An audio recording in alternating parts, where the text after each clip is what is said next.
The message came through at 2:43 a.m. I was half asleep on the couch, the TV still playing reruns of Frasier in the background, the bottle of whiskey 3 fingers down. My phone buzzed once, then fell silent. I wouldn't have checked it if not for the way it lit up the dark room like a lightning bolt. And what I read cracked my entire world open with 5 simple words. Just married my coworker. BTW. No name. No emotion.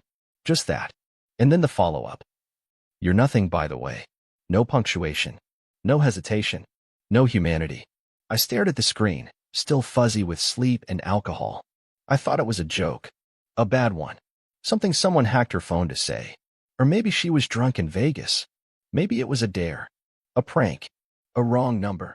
But then her name flashed above the message again. Rachel. My wife of 8 years. I didn't throw the phone. Didn't yell. Didn't cry.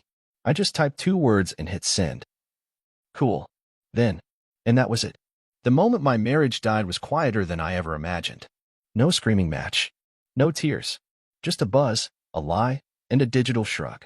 But behind my cold response was something molten, rising like magma in my chest.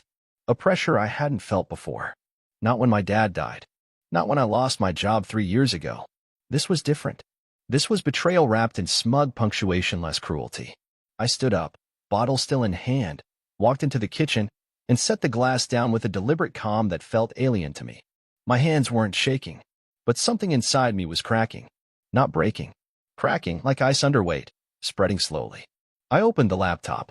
I didn't know what I was looking for. Maybe proof. Maybe a sign that this was all some elaborate miscommunication. But when I logged into our shared cloud account, something I hadn't checked in months, I found the photos. Dozens. Her in a white cocktail dress, holding hands with a man I didn't recognize. Clean-cut, tall, plastic smile. The kind of guy whose parents paid for his law degree and his teeth. Him in a pale blue suit. Her kissing him on the cheek. Her straddling him in a casino booth. Her flashing the camera a diamond ring that wasn't mine. And the caption under one of the pictures? Finally free red heart # married life begins. I laughed. I actually laughed. Like some villain in a movie who just realized the world was burning and decided to enjoy the flames. Free? She was the one who begged me for this house. Who cried when I said I wasn't ready for a baby. Who guilt-tripped me when I worked late. Who swore we were soulmates every time we argued. And now, in the middle of a random night, without a call, without a goodbye, she was posting hashtags like a teenager who just graduated prom. I clicked through more photos. Found one from earlier that night. Her in a tight red dress, one I'd never seen before. Captioned, last night as a single lady. Let's go fire. I scrolled further. Found older ones. Hidden folders. Screenshots. Text messages between her and Greg, her coworker. Turns out, Greg wasn't just a coworker. He was the guy she'd been flying to conferences with. The man behind her sudden gym obsession. The reason she had started wearing lingerie to bed, only to turn away from me an hour later, saying she was tired. Suddenly, everything made sense. Every fake smile. Every deflection. Every time she said, "You're being paranoid," or, "I would never do that to you." Lies. All of it. She was already gone, wasn't she? Long before that text. Her body might have been here, in this house, but her heart was gone the moment she let that man touch her the way a wife shouldn't let anyone else. And now she wasn't hiding it anymore. Now she was proud. Married. Just like that. Like I was never part of the equation. I closed the laptop. Picked up the whiskey again. Sat back on the couch. And smiled. Not because I was okay, but because I knew what was coming next. She thought she'd won. Thought she'd humiliated me. Thought I'd roll over and cry like some broken man. But I had 8 years of receipts. And Rachel, she just gave me the last piece of evidence I needed to burn her entire fake life to the ground. I didn't sleep that night. Instead, I spent the next few hours combing through everything.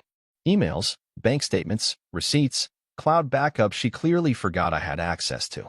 There were hotel bookings under her name, weekends she claimed she was at women's wellness retreats, charges at designer stores in cities I hadn't visited, flights to Vegas.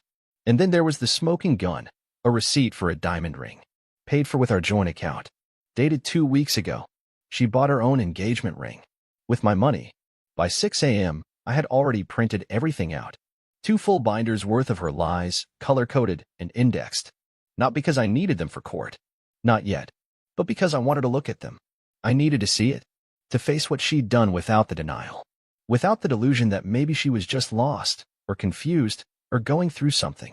No, this was planned. Surgical.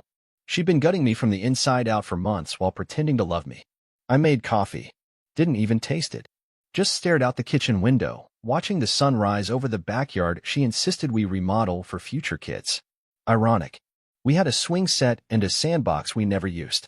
She made me build them after a pregnancy scare that turned out to be a lie, too. Said she wanted to prepare. All part of the act. Around 7:30, the front door opened. I froze. Rachel had a key, but she was in Vegas. Married. Posting selfies. Then I heard footsteps. Light. Hesitant. Mark, came a voice. Not Rachel. It was her sister, Amber. Amber, the one who used to tell me, I don't know how you put up with her. She stepped into the kitchen, confused, holding a manila envelope. She looked at me, then the folders spread out across the counter. I saw Rachel's post, she said. I didn't know if it was real. Oh, it's real, I said, sipping coffee. She got married last night. I got the wedding invitation via text. Amber looked pained, almost ashamed. She told Mom you two were having problems. That you were emotionally distant. That you might have been, seeing someone else. I snorted.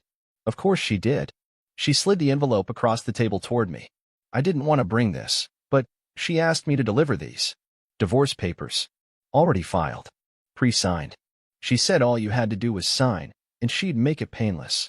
I didn't touch the envelope. Just stared at her. Not with anger, more like disappointment. And you agreed to be her courier? Amber looked down. I didn't know what else to do. She said she'd block me if I didn't. I nodded. That sounded like Rachel. Manipulative even in her absence.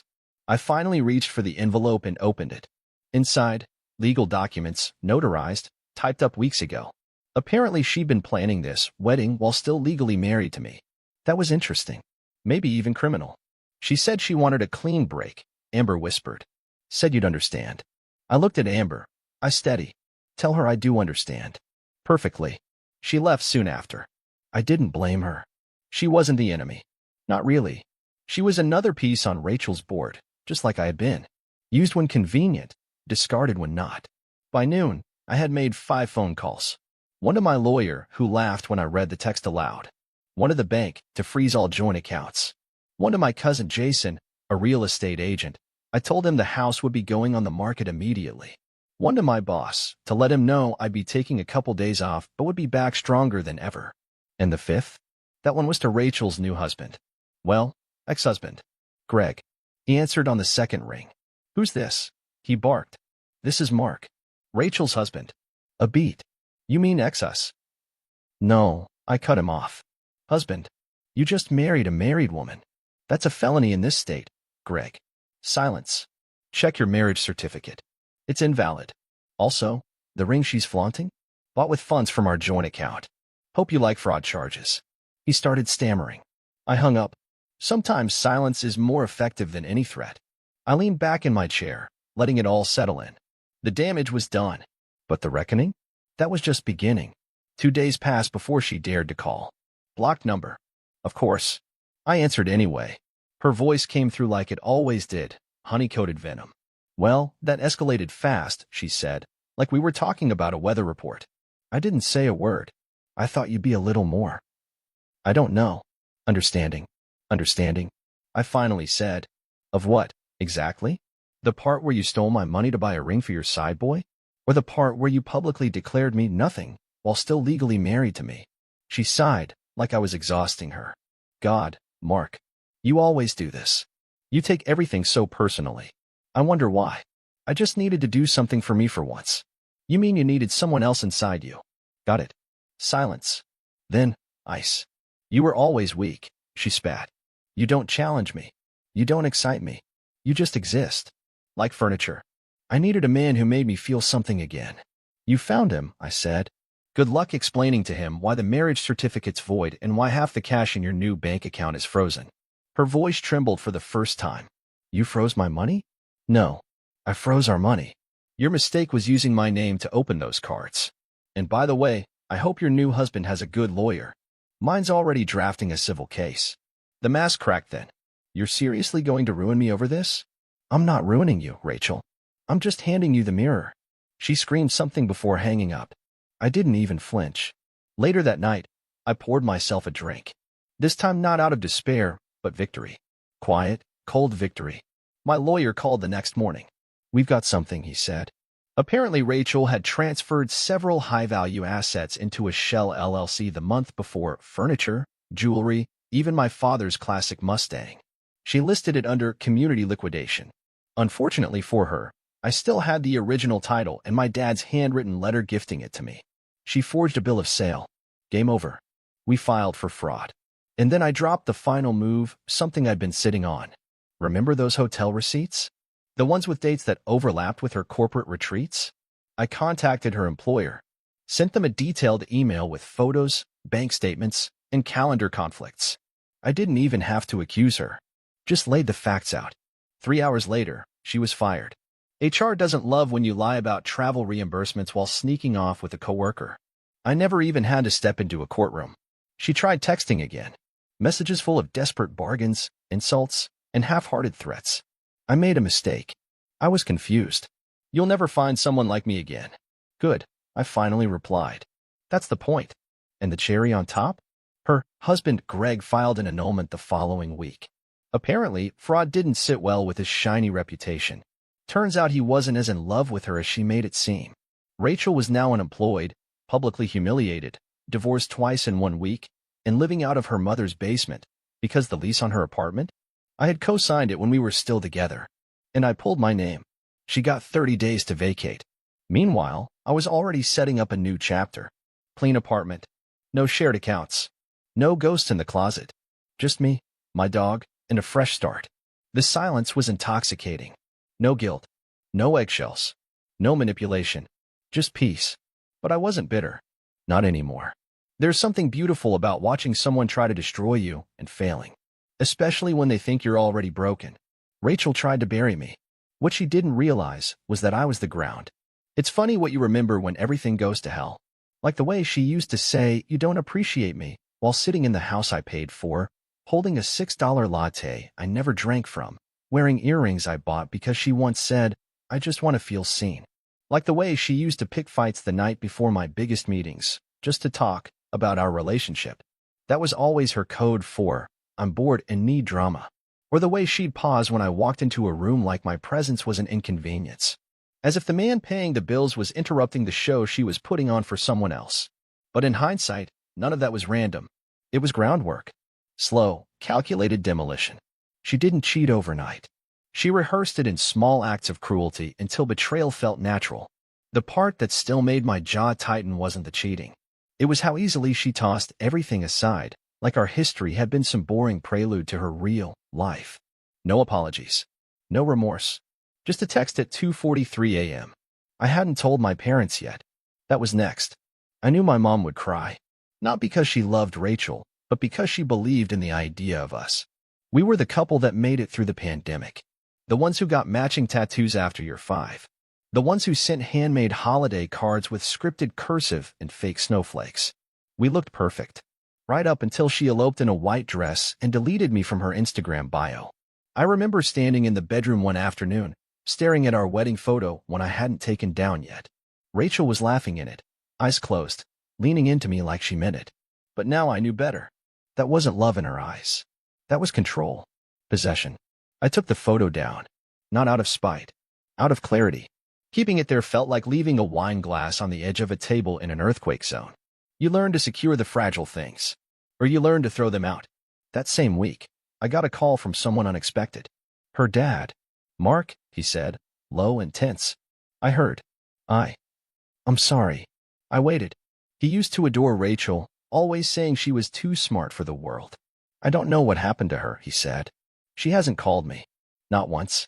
She's probably busy crafting a new lie," I replied. He let out a long breath. "She always needed more attention than we knew how to give." "Yeah," I said. "That's probably the only honest thing in all of this." He didn't defend her. Didn't ask me to forgive her. He just said, "If you need anything, anything at all, you were the best thing that ever happened to her." And then he hung up. That night, I did something symbolic. I pulled all her clothes from the walk-in closet, the dresses, the coats, even the little black clutch she swore was vintage. I packed it all neatly. No rips, no theatrics. Just order. Just finality. Then I had it delivered to her mother's place. No note. No anger. Closure doesn't always look like closure. Sometimes it looks like cardboard boxes and silence. Weeks passed. People started finding out. Friends called. Some were shocked. Others not so much. She always flirted too much, one said. She hated being second in a conversation, another admitted. Funny how honesty shows up after the fall. Then one afternoon, I got a handwritten letter in the mail. No return address. Just 2 lines. You'll never understand why I did it. But I don't regret it. No signature. But the handwriting? Rachel's. I didn't respond. Didn't need to. That letter was a confession disguised as defiance. And I was done with her theater. I folded the paper once, placed it on the grill, and lit a match. It curled black at the edges and vanished into nothing. Just like her promises. There's a strange kind of peace that comes after the storm. Not relief. Not joy. Just a muted stillness, like your soul has gone deaf for a while and it's not sure if that's a good thing or not. I spent the next few weeks rebuilding my life in small, boring ways. I changed all my passwords. Closed accounts we once shared. Got a new bed, because no matter how many times I changed the sheets, I still felt her perfume on the pillows, like some ghost of deceit that wouldn't leave. I started eating dinner at the table again. Just me. No passive-aggressive silence. No fake smiles. No cold glances over salad and wine. Just peace. Heavy, thick peace. The silence at first was loud. Too loud. But then I started to appreciate it. No more walking on eggshells. No more pretending. I didn't have to justify who I was to someone trying to mold me into her idea of a better man, a man who earned more, said less, and smiled on cue. One night, I was scrolling through my phone and came across an old video of us. It was during a road trip to Big Sur, maybe 4 years ago. She was laughing in the passenger seat, hair blowing everywhere, singing horribly off-key. Back then, I thought it was the most beautiful sound in the world. I watched it twice. Then I deleted it. Not because I hated her, but because I didn't believe that laugh anymore. That video was a lie pretending to be a memory. I needed space for real memories now. I went back to therapy. Not because I thought I was broken, but because I didn't want to become the kind of man who mistrusts everyone. Rachel didn't deserve to shape how I treated the next woman who'd walk into my life. If there ever was one. The therapist asked me, "What do you want to feel again?" And I said, "Safe." It wasn't about revenge anymore. That part was over. I'd already torched every bridge she thought she owned. The money? Gone. Her fake marriage? Annulled. Her reputation? Burned. Now I was after something quieter. Something harder. Wholeness. And maybe, eventually, peace. It came in flashes. Like when I walked by the bakery down the street and didn't think about how she used to force us to take couples photos every Sunday morning with croissants in hand, acting like we were one of those curated Instagram couples. Like when I stopped checking her socials. Stopped asking mutual friends how she was doing. Stopped caring if she was miserable or finding herself. She had already lost the only version of herself that was ever real. The one I believed in. And one afternoon, about 2 months after the text that ended it all, I ran into Greg. Yeah, that Greg. He was standing in line at a coffee shop, alone, looking like someone had punched the soul out of him. I almost didn't say anything, but he noticed me. His face drained of color. I walked up beside him, looked him dead in the eye, and said, "Tell me, was she worth it?" He stared at me for a long second, then said, "No." That was it. No excuses. No defense. Just truth, bare and bruised. And for the first time since this all began, I smiled. Not out of spite. Out of closure. Because I realized, standing there with my ex-wife's discarded trophy of a man, that I hadn't just survived Rachel. I had outgrown her. And that was the real victory. A few weeks later, I got a text from an unknown number. "I heard you're doing well. Must be nice." No name, but I knew the rhythm of her sarcasm like the back of my hand. Rachel. Still watching. Still waiting for a reaction she wouldn't get. I didn't reply. That was the thing about her. She fed on attention like oxygen. Take that away, and the fire dies. I wasn't angry anymore. I wasn't hurt. What I felt was harder to define. Maybe it was pity. Maybe indifference. But mostly it was just distance. The kind that builds not in miles, but in truth. And the truth was, I didn't recognize the woman I married anymore. Maybe I never really knew her. Maybe she was always the kind of person who would trade loyalty for adrenaline, love for convenience, marriage for a cheap thrill in a Vegas hotel. But that wasn't my burden now. My burden was finally gone. I had started running again. The air hit differently now, cooler, cleaner. I used to run to escape. Now I ran to feel alive. No more coming home to cold stares and fake hugs. No more arguments over made-up problems. Just sweat, pavement, and breath. One morning, during a run, I passed a couple walking their dog. She laughed at something he said, leaned into him, and kissed his cheek. And for the first time, it didn't stab. It didn't remind me of what I'd lost. Because I didn't lose Rachel. I escaped her. That night, I sat on my balcony, watching the sun drop behind the city. I thought about all the things I never said when I should have. All the times I bit my tongue to keep the peace. All the lies I swallowed just to believe in something that never really existed. And I realized something that hit me harder than any of her betrayals. I had loved her more than she ever loved herself. And that was the real tragedy. Not the infidelity. Not the manipulation. Not the wedding in Vegas. It was that I gave her real love, and she gave me performance. She could mimic loyalty, imitate passion, fake connection. But she could never be those things. Because she didn't know how to receive love without trying to control it. Break it. Bend it to her ego. She needed a man she could destroy so she could feel powerful. She married one in Vegas. And now? Now I was rebuilding. I picked up my old journal again. The one she used to mock. You and your deep thoughts, she'd laugh, sipping wine and scrolling through Instagram. But that journal held pieces of me she never earned. I flipped to a blank page, took a breath, and wrote. I'm not angry anymore. I'm awake. There was no epiphany. No explosion of closure. Just that quiet certainty that I'd never go back, not just to her, but to the man I was when I tolerated her. The man who questioned his worth every time she withdrew affection. The man who believed that loving someone meant enduring their cruelty. The man who accepted crumbs and called it dinner. That man was gone. And in his place? Me. Fully. Finally. Enough. I didn't plan on meeting anyone new.